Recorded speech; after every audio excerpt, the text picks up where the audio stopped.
We are live at the E&I Bourbon Salon.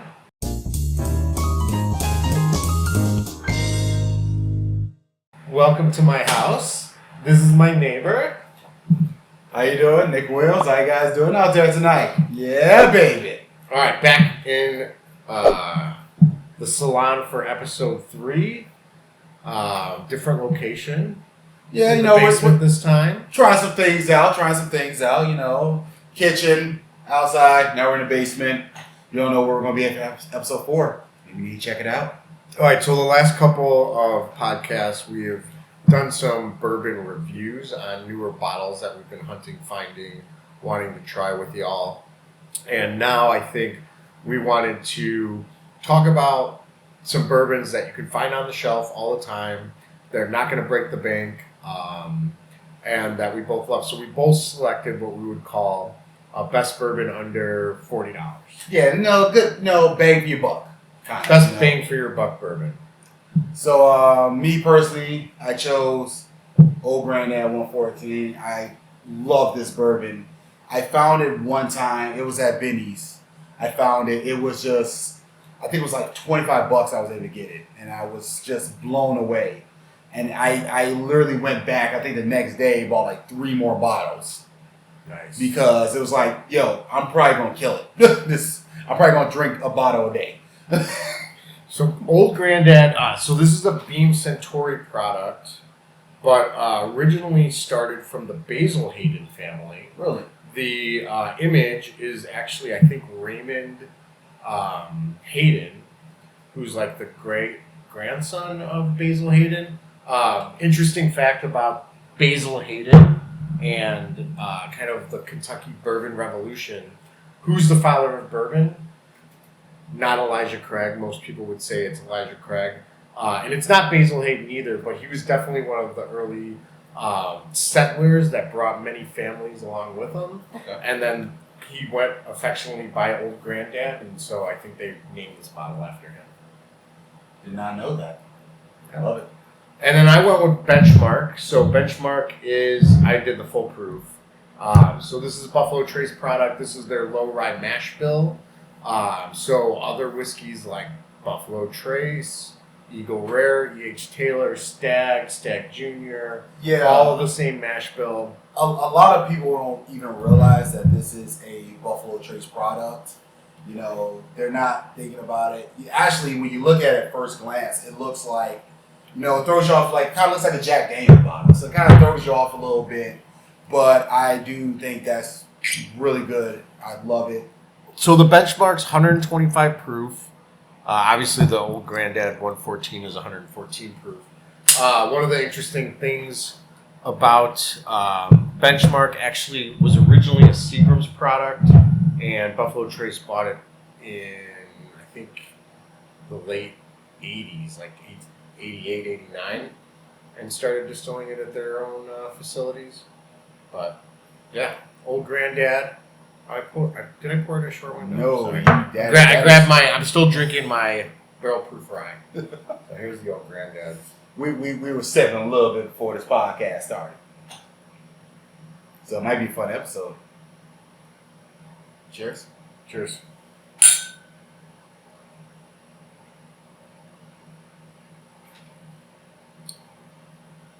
I get a lot of nuttiness on the Beam products still. Man, you know what? Sweetness too. A lot of caramel. Sweetness. That's exactly what I was going to say. I always, when I drink Old Granddad, I just get this amazing just caramel flavor out of it. And it just immediately hits me. I get a little bit of nuttiness, as you say. I get it. But that caramel hits me immediately. And with me personally, I love a good sweetness to my bourbons. Obviously, with the high corn, you're going to get that. But this always just hits so right. These were at Benny's for a while. I haven't seen it there in a minute. Not Benny's, Costco for a minute. I think it's actually back. They were cheap. I haven't seen them there, at least. Not the one I go to. Well, I mean, Costco, you can get any of the more expensive bourbons you can get there, like super cheap. I mean, Woodford Double Oak? Yeah, One's that's a like good place to get a $67. Although I do like the store picks of the double oaked. I do Those love tend them, to but I be- mean, you can go to Costco, like compared to Biddy's or Garfield, you'll find on a shelf for like $67, $69. You go to Costco, it's like $45, $47. I mean, you can't really beat that. So 125 proof on the benchmark. A few years ago, these were hard to find. The benchmarks, like 8, were still out there, but the single barrel, the full proofs, weren't like as shelf ready. I remember actually having to drive to Indiana to get a couple bottles to just stock up at the house. But yeah, these are pretty much out there now. I'm just gonna cleanse the palate real quick.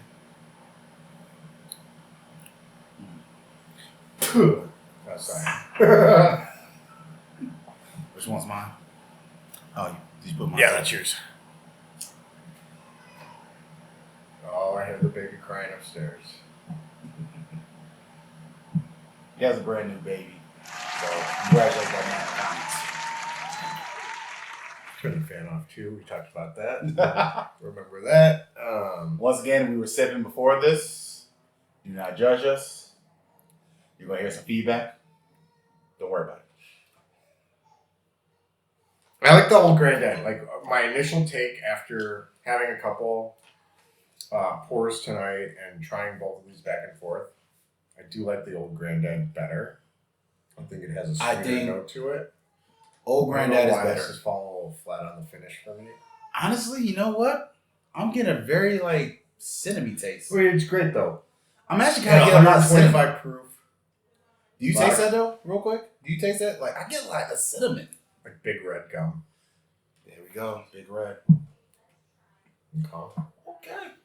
Well, love both of these bottles. Again, if you're looking for just a regular shelf stable bottle for under $40, bang for your buck, these are two of our recommendations. These are going to be There's very a ton good. of them that are out there right now, but definitely these are great. Yeah, these are going to be very good. Yeah, definitely like bang for your buck. I love it. And, hold on. I'm gonna sort mine in like order of operation. Hold on, hold that thought. Hold that thought. Hold that thought. Hold that thought. Yeah. Now, Nick's taking a phone call in the salon. Okay, whoa. So wait, you got it? You got it. Oh my God! Yes. Okay. I'm just gonna keep Wait, we're on the phone. Hold on. Back and forth. I'm literally sending it to you right now. Okay. All right. Did you get it? For 125. Tell me that. Great drinker. All right. Thank you so much. Thank you so much. Oh yeah, baby. Oh, we got it, baby. We got it, baby. What are we? Yeah. My contact came through. He came through for us, baby. We got the King of Kentucky. All right. Give me the details. So, my contact put me in touch with a woman who is giving away her husband's bourbon, all his bourbon collection. In spite? Out of spite? Sorry. Nah. He unfortunately passed away. Oh. Rest in peace. Anyway, she's selling off everything. She had King of Kentucky. Okay. We got the bottle, baby. She's selling off. She wants to do something for her and her kid to get away. I don't know. But we got it, baby. Just sent her $500. Send her the money already. Already sent her $500. We got it, baby. And you sent it to who? That would be a Mrs. Sarah Connors. Boom, baby. Let's go. Did you say she had a son? Yes. And her son's name is... I think she said John. Are you talking to Javier again? Why are you worried about that? Have you ever seen the movie Terminator? Yeah, Terminator. What?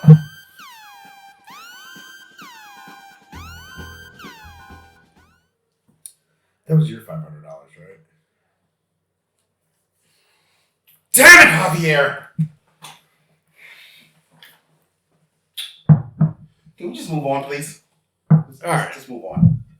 So we'll move on.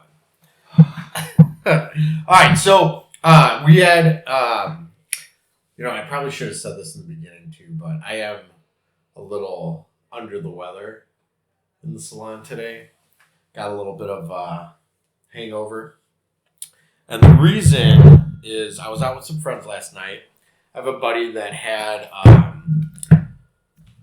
a housewarming party. Okay. Right? And I got into a debate with a couple of my friends over this next topic, which is originally, what do you bring as a gift to a housewarming party, right? I'm obviously known as the whiskey guy amongst my friends, so everybody's expecting me to bring a bottle of whiskey. Not trying to bring anything too rare. They're not like big whiskey drinkers, but I want to bring something that's nice, something that you're not going to find on your shelf every day. Of course. So my initial thought was to bring an E.H. Taylor. Okay. And I had a friend that said, wow, I really value the E.H. Taylors. Why don't you bring an Eagle Rare or something like that? And I said, I value the Eagle Rare more. And that kind of led to a debate of, I actually think that the Eagle Rare is a better drinker on a day-to-day basis than the E.H. Taylor small batch. That is We have two bottles here. So we're going to open these both up and pour them fresh. That is actually very interesting. And here's why. And I'll tell you exactly why, right? So I think, and again, same mash bill that we just tried from Buffalo Trace, the low rye mash bill in the benchmark. So it's amazing what different rick houses and age and wood can do to the same distillate from the same place, right? To make many products. But for me, the E.H. Taylors drink young. While they do have that classic bourbon taste, I feel like it falls flat. Where like the Eagle Rares for me being 10 years, I just get more nuance out of it. I get more cherries, more oak. Okay. Obviously the Eagle Rare is a 90 proof bourbon, and the E.H. Taylor's bottled and bond at 100 proof. But so I personally value the Eagle Rare more. I did give him an Eagle Rare as the gift to settle that. Because my buddy talked me into keeping my extra E.H. Taylor. But for me, I prefer the Eagle Rare. So, I am definitely going to say you are the sweetest person in the world that you brought that person an Eagle Rare. That being said, I do favor Eagle Rare a lot more. Will I call it a daily sipper?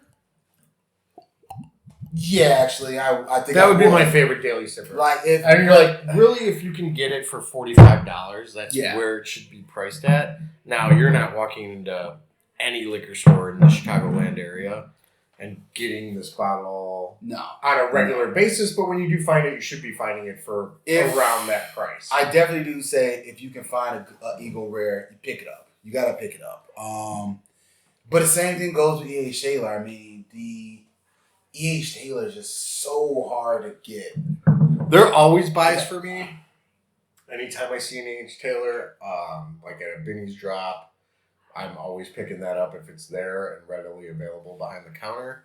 But yeah, for me, there's something about it. Like it's not a bottle that I drink a lot. The small batch specifically. Mm-hmm. Single barrels. I've got some great store picks. You do obviously have a single barrel. There's a couple of them that are fantastic. Most of them I've been lucky to pick up from like Warehouse or Garfield's. But the barrel proof, a fantastic pour, like one of the better barrel strength. I think the one I have is at 127 proof. Great drinker. But for me, the small batch just always, and here it is. It just falls flat for me. Just good bones of like what a bourbon should be, especially when you think about that sweetness that Buffalo Trace produces. But again, just something that like I just don't love it. Yeah, I mean, me personally, I do favor just it's something about Eagle Rare. I believe that's like one of the first bourbons I actually like just Me fell too. in love with. It made me grow to love the Buffalo Trace brand so much more. That aging of the 10 years, it makes it just creates such this great flavor. Like you said, cherry is just it's amazing. So interesting fact, we were just talking about the Beam Centauri line, the Beam family, notorious in the bourbon whiskey community and prolific and you know how long they've been doing it for. But so Eagle Rare, fun fact, actually didn't start as a Buffalo Trace product. It started as a Four Roses product.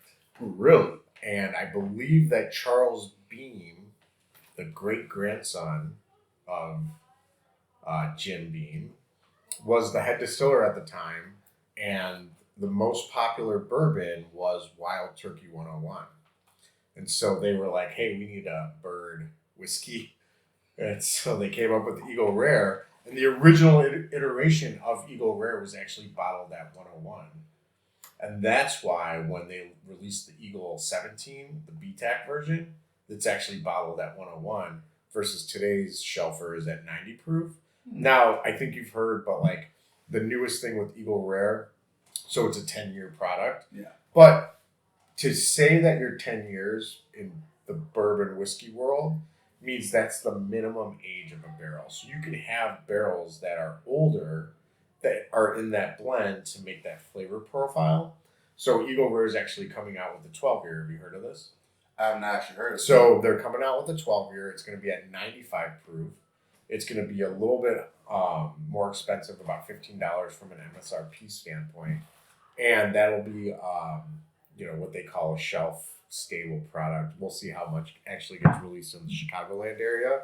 But love Eagle Rare. Love the fact that they're coming out with a 12-year statement. And again, something that wasn't initially a Buffalo Trace product, but, one of their highly sought after ones today. This is why I love this man. This dude is just an encyclopedia when it comes to bourbons and just these random facts. But I gotta ask you something right now. How do you feel about my man Jey Uso losing the World Heavyweight title this past Monday on Raw? I will just say, like, the state of wrestling in 2025.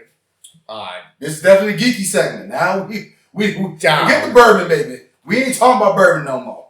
Yeah. Now we're getting down gritty. We gonna get gritty. State of wrestling for me down. Love the beginning of the Triple H era. I thought last year was good. WrestleMania was a dog for me.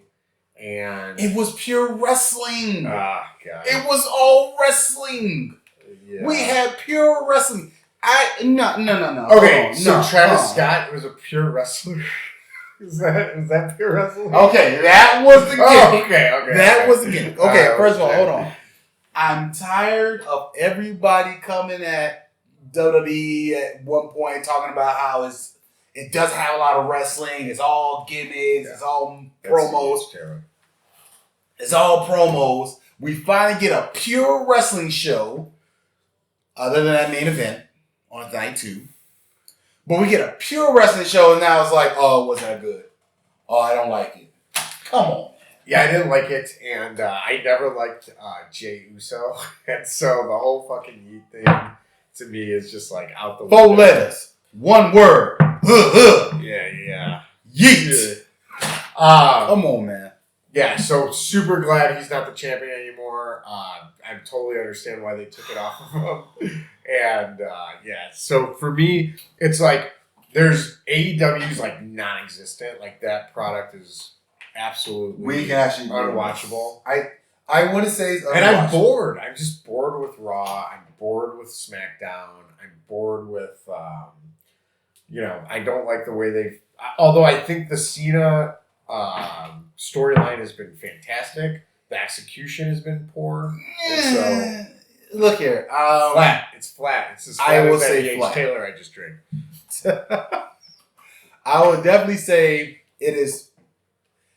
The initial turn was amazing. It was just like, oh my God, they're doing Cena being a bad guy. He's a heel. That has fallen flat. 100% would say that. Ever since the heel turn itself. With that being said, I think wrestling's up. Yeah. I think the majority is up. The money's up. The crowds are up. Everything's up. Content's bad. I don't think the content's bad. I mean, look at NXT. NXT's on a roll right now. I don't watch it. I'm loving everything. See, that's the thing. You gotta watch everything, man. Nah. I love everything. It's too much. How much wrestling? I can't consume 8 hours of wrestling every week. That's understandable. That is totally understandable. Best thing they're doing is the Braun Breaker, Paul Heyman. Oh my God. Seth Rollins. Here, man. Look here. Braun Breaker, man. Put a rock on that man's back. Shoot him to the moon. That man. And what happened to Austin Theory? Where's he? He should be up there too. I feel like they bring my man's back. He's coming. Austin's coming. I'm telling you right now, he's coming back. Austin Theory's going to be on the path right now. I ain't worried about Austin. But with that being said, I know what you said about Triple H. You're like, he's falling flat right now. You're not feeling it. And I saw this coming. It was the first time I saw everyone praising him, like last year. Triple H is in control. He's taking over. He's doing everything. And I knew how everyone loved him. I was like, something's going to happen. And next thing you know, he's going to be the biggest villain of all time. The biggest villain of all time in the sense that he, basically like ran over every wrestler in the early 2000s. Had sex and married the boss's daughter and then became owner of the company. I don't know what else. First of all, say there. If that was the case, that is called a smart plan. He was smart. 2, he ain't Hulk Hogan. All right, trust me, Hulk's done worse. And 3, I saw it coming. First of all, as big of a wrestling fan as I am, I also know that wrestling fans are the most ficklest people in the world. Fickle. They are not loyal to anything. So when it became cool not to like Triple H, that's when it happened. Everybody was like, don't like him. Oh, he got rid of R-Truth. I hate him. He's the worst owner of all time. The Rob Killings angle might be the best angle they have going other than the Braun Breaker Paul Heyman. You might have to give yourself a little bit more of a pull. Yeah. No, I especially now when we get into this subject. But if you guys couldn't tell, me and Kyle are big wrestling fans. Me, myself, I was a pro wrestler for a few years. He announced. He did did a lot of announcing. No one liked him. But remember that show when I messed up the name of I called Homewood Flossmore Homemore and the crowd shit on me so hard. No, I remember a wrestling show where there's a guy on there named Shane Foster. No, that was on purpose though. And he was announced as Nick Fury. And that said wrestler came out and was ready to beat the hell out of you. That was fun times, but that was not fun times. I was ready to kill you. My name was Shane Foster. True wrestling career is over now. So. Yeah, I tried to become a fighter. That didn't work out. It didn't work out at all. I tried to get punch for real. It didn't work out. All right, to the next segment. And we do have a new member of the E&I Bourbon Salon team running the audio visual equipment. Oh, we're going to announce it right now? We're going to announce it right Yeah, now? might as well, because I want to do a time check. Day, where are we at on time? We are at 24 minutes. See? I told you. Oh, I said at least 30. We're 30 minutes. I need about 30 minutes. It takes me 10 minutes to get worked in. It takes me 10 minutes to get you going, and then we climb the mountain together. All right, so last segment for the night.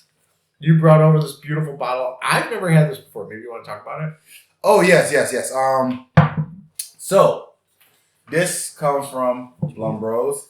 This is a straight wire whiskey. It's aged and finished in cherry brandy barrels. So unfortunately, we're not gonna like drink it right now because we had a little bit. We did have some earlier. Yeah, some earlier. It was good. It tasted. You said it tastes like cherry cola. So it's a very unique flavor because of that. It being aged in that cherry brandy cask. We'll give a little barrel. more. That cherry brandy barrel. You get that cherry cola. It's almost like a cherry cola. This is Dede, by the way. Dede, wave. He is getting into bourbon, and we are exposing him to some weird stuff. But yeah, it just has this. If you're a fan of cherry cola, you're gonna love it. Like it just has this very unique flavor, and it just. I loved it. I picked it up at the distillery itself in Galena, Illinois. So that's one of our pretty much like a Chicago. If you want to say really? Chicago local. This is straight rye whiskey is non-chill filtered because we're not monsters. That's fucking awesome that it says that. I mean, that's amazing. But yeah, I picked up in the distillery. Is this their own distillate? Yeah. Distilled and bottled. Yeah. In Galena. In Aged Galena, for Illinois. 4 years. It's a 97.3 proof and finished in cherry brandy barrels. This is interesting. I'm glad you brought this over. We love, and again, Bruzel inspired, right? We love the small distilleries. I think it's like, we talked about a lot of Buffalo Trace products on today's particular podcast. Yeah. A lot of the other stuff we've sampled hasn't been. But when we can like give a shout Find out to something, something local. Galena, Illinois is like about 2 hours away from Chicago. But I still consider it pretty much a local thing because one, Galena is a beautiful town. It's a great town for families. To be honest. Like you just take your family up there, have brunch, go shopping in their downtown right center. in the face. What the fuck? But you go out there, you have fun. You go out there with family. It's a great place to go. But yeah, Blum Brothers, located in Galena, Illinois. A lot of ice cream shops, I would imagine. A lot of ice cream. Located out there in Galena. It's a great product. This is my favorite thing I've had from Blum Brothers. So. This is the only thing I've had from them, and I definitely enjoyed it. The straight bourbon is decent. I'm not a super big fan of it. One, it's very hard for me to get into any kind of bourbons based in the Midwest if they try to distill, because a lot of people don't realize how important the water is when it comes to like distilling and making. I heard you say this earlier. The water is very important. All right, so God, who was it? I think it was Woodinville, and the master distiller there was talking about how most of the Kentucky distilleries talk specifically about their water because they don't own anything. Like they don't own any of the process. They don't make the barrels. They don't make the grains. Right? So like the only thing that they have some type of rights to is their water source. Mm-hmm. So like that's what makes it. But you would like other people would argue like Frey Ranch. We talked about Frey Ranch earlier. Nevada-based company, like completely farm to bottle, right? Like owns the corn, like owns the entire process soup to nuts, and like they would argue that control is what produces a consistent product versus like saying like, oh well, we built our distillery on some water rights passage, or like I heard Detling. We were talking about Detling. And Seth Detling's like, yeah, we are on top of like a water reserve that's like the cleanest ever. But I don't think that's what makes his bourbon good. I think it does. I think the water makes his bourbon good. Huh? I think it's him. I think it's like the love, the passion, the process. 100%. Yeah, love, the passion. Ingredients go into it. The passion. I just don't think you call out the water. It's like New York pizza's good because of the water. I don't fucking believe you. No, okay, I'm sorry. I'm going to have to say water is a key factor. And let me tell you why.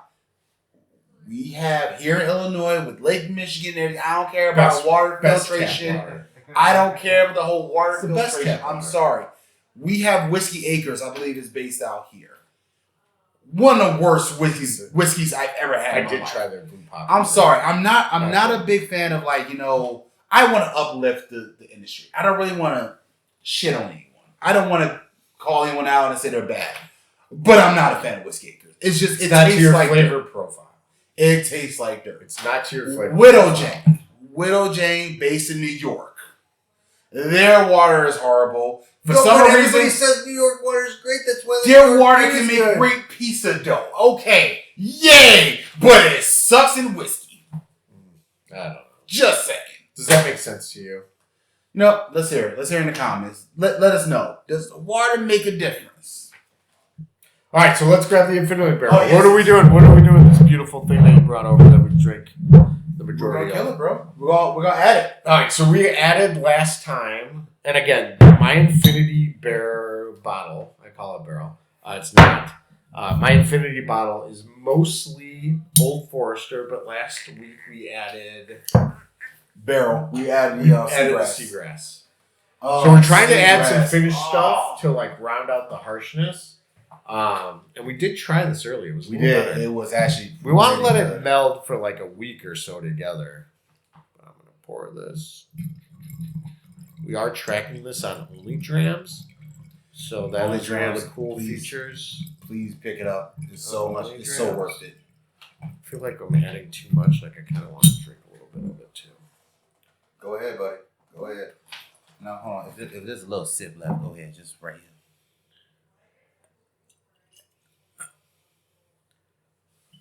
Let me finish this off. We'll get every little drop right into the funnel. Nice. But you know what? This is what we do on E&I Bourbon Salon. Scared you. This is what we do. We have fun. We have discussions. We learn things, and we just have fun. We move cameras all over my house. We do move cameras all over your house. We can't do it at mine because we're still paying in the basement. But yeah, we're having fun, and we're happy to share this with you guys. Yeah. This is, I'm sorry. This is so good. Told you. I told you. Really love this. All right. And also, they do talk about how their water is actually different from Lake Michigan. So I won't point that out. But I digress. We're having fun here, E&I Bourbon Salon, and we love to share it with you guys. Thank you for having a drink with us. I'll kill you.